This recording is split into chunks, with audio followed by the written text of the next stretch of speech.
سچ اور وقت کا مارکا۔ سب جانتے ہیں کہ دنیا کی بڑی طاقتیں کیا چاہتی ہیں۔ یہ کوئی آج کی بساط نہیں، نہ ہی کل کی چال ہے۔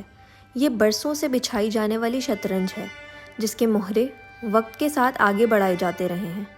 افسوس تب ہوتا ہے جب اپنے ہی لوگ سب کچھ جانتے بوجھتے چند روزہ آسائشوں، عہدوں اور مفادات کی خاطر اپنے وطن کے مفاد کو پس پشت ڈال دیتے ہیں۔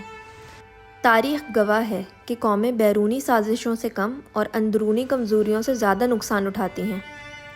جب ذاتی مفاد اجتماعی مفاد پر غالب آ جائے تو قوموں کے زوال کی داستانیں رقم ہونا شروع ہو جاتی ہیں۔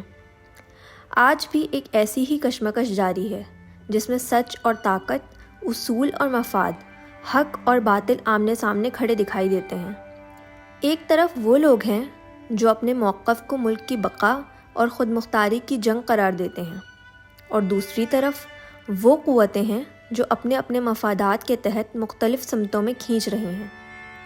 اب سوال یہ نہیں کہ وقتی فتح کس کے حصے میں آتی ہے، بلکہ اصل سوال یہ ہے کہ تاریخ کا فیصلہ کیا ہوگا، کیونکہ تاریخ اکثر دیر سے فیصلہ سناتی ہے، مگر اس کے فیصلے اس سے بھی زیادہ دیر تک زندہ رہتے ہیں۔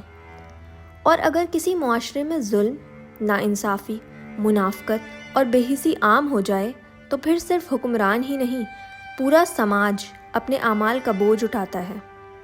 قوموں کی تقدیر صرف ایوانوں میں نہیں لکھی جاتی، بلکہ لوگوں کے کردار، رویوں اور اجتماعی شعور سے بھی تشکیل پاتی ہے۔